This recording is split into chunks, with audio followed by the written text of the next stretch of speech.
Page 98, this is reading number 1. This lesson and the next 2 is just on reading music. They're not presenting anything new. They give you different kinds of patterns and notes and rhythms and whatnot, and you're just trying to read them, and hopefully you sight read them, or sight read one hand at a time at least. And they tell you up above about the wordage. You should do all that stuff anyway. But as far as the key and what key we're in, well, I cover that as part of the process I use for learning a piece of music. First thing I do in this process is I look it over. I see it's 2 lines long. I like to have an idea how long it is. The clef signs are treble and bass clef. I always check them because they could be whatever. There are 2 sharps in the key signature, so we're either in the key of D major or B minor. Those are the keys with 2 sharps. If you look at the last measure, we're here. Sounds a little weird, but I think it's supposed to be a D chord. They just added the 7th, so I figure we're in D major here. But do the scales for both, the D major and B minor scales and arpeggios too. At least 1 octave. 2 would be better, but at least 1 octave. And 6/8 times, so an 8th note gets a count. I'm going to take it 1 hand at a time. I want a fingering that lets me connect everything if I can. It's just generally a more solid fingering if you can figure out how to connect the notes with the fingers. You're not moving around, jumping around so much. Right hand, they're saying here, you look at the first 3 notes, it's a G chord. And then here, well, the 4 note, that's a G7 chord. It's a G major 7th chord because we're using a major 7th here. A G7 chord would be that, but G there. So it's 1, 2, 3. Then they want thumb again. And because of the articulation, you can get away with that, but I think that's a poor fingering, in my opinion. I don't want to use thumb on both. I want to use 2nd finger on the A. Can I do a here? Not very well. Therefore, I'm going to have to do a little finger on the E so I can reach it. So I'm going to go scrunch up 5, 2. This way I'm ready for the 1. And again, I would rather not use thumb on that if I can help it because the next note is also there. I can slide off.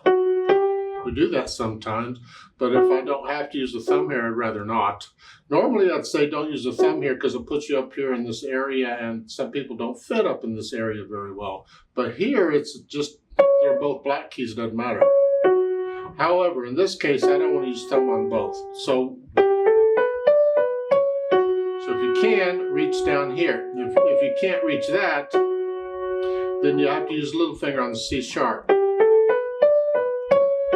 Here. This way, the thumb is ready.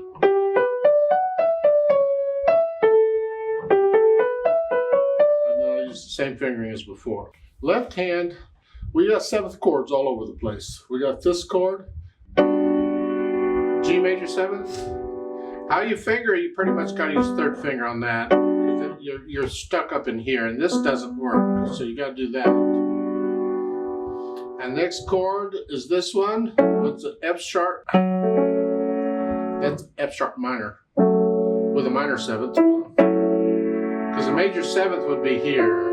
Remember, a major 7th is a half step down from 8. And then we're here. It's this one with a here, that's a minor 7th because a major 7th would have been there. Remember, a major 7th is a half step down from 8, but that's a whole step. That's a minor 7th. That's just a regular E minor 7th.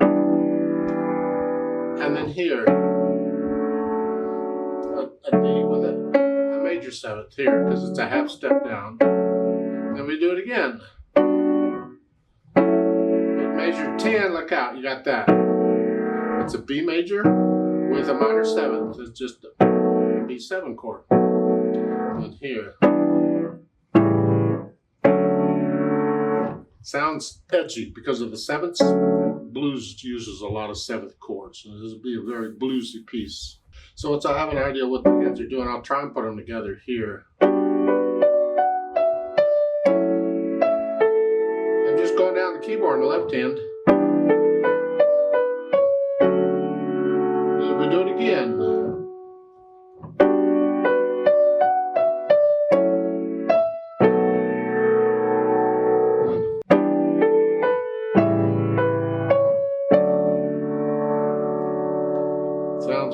dodgy. It seemed like you could resolve it at the end. I don't know. But they did that too. Okay, whatever. That's sort of what they're wanting here on the harmony. Now once I can do the fingering and the notes and the rhythms okay, and then I go back through it slowly and take out any hesitations. And then I'll add the articulation, and this is very connected. Lift up for the phrasing. Lift up. So it's 2 measure phrases. The left hand, you just play it. The challenge with the left hand is to try and get all 4 of those notes in each chord down at the same time. The hand's in that position, I'm lowering the hand, and it takes practice. Listen carefully and see if you can get them down at the same time. If that wasn't right, that's better. That takes a while to get that because there's so many notes going down, and you want to stay relaxed. Let the wrist collapse a little bit. Don't tense up and stay relaxed. Then I'll think about the dynamics, and that applies to the right hand, moderately loud, whatever that is, and this is going to be moderately soft.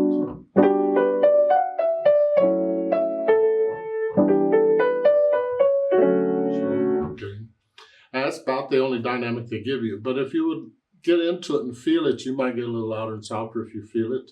You could come down at the end of the phrases, then back. You could come down a little bit at the end of the phrase. It's interpretation. Don't have to, but it's one of the things that can be done. Then you start each phrase at moderately loud again. Speed, moderato, well, it's just in the middle, but again, it's 6/8 time. Are we talking about the 8th notes? Well, we're talking about the natural accents. 1, 2, 1, 2. So I think we're talking about the beat here, the 8th notes. So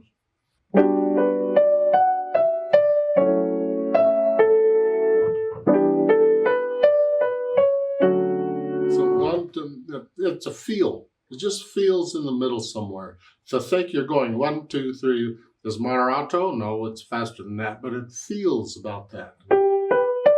Because it's a combination of the beat and the natural accent. Exaggerate the natural accent if you need to.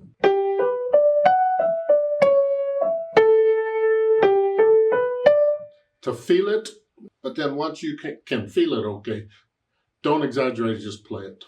Just feel it. Now they've added pedal. Again, there's no reason to add pedal to this. You do it just fine without, although it'd be nice to connect these chords. But you don't have to pedal it the way they're suggesting to do that.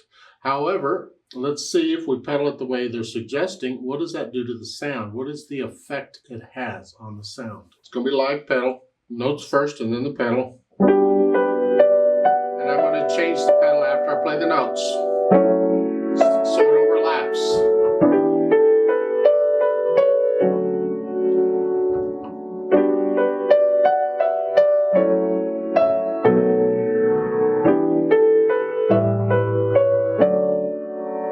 And that's the effect they want. And if that's okay with you, go for it. I don't really know. I don't like it. It's a very misty thing, and maybe you want that effect. Some pieces are misty and foggy, and they do want all that blurry. If you don't, if you want it more clean, then we have to adjust the pedaling. And there's a few suggestions, and you can experiment with the pedaling and see what you think. Try first maybe changing it every 3 beats or so. Change it twice per measure. Here.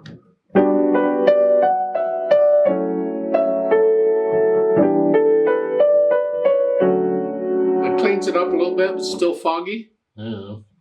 If you want it completely clean, then all we're going to do is pedal long enough to connect the left hand. It's like we're going to pedal the last 8th note, the last beat of every measure only.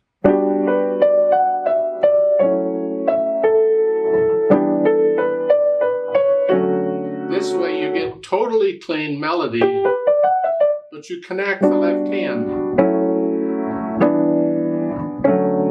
The technique can be used. It depends on the effect and the sound you're after. I don't know that one way's right or wrong. It's just different ways of interpreting the piece. However, we'll go ahead and pedal it the way they're suggesting because I'm assuming that misty thing, that foggy effect is what they're after. Let's play this together very slowly and check the notes and the rhythms. I'll give us 6 counts. I'm going to play both hands about the same, not doing louds and softs, and I'm going to leave out the pedal because you hear the notes better without the pedal. 1, 2, 3, 4, ready, go.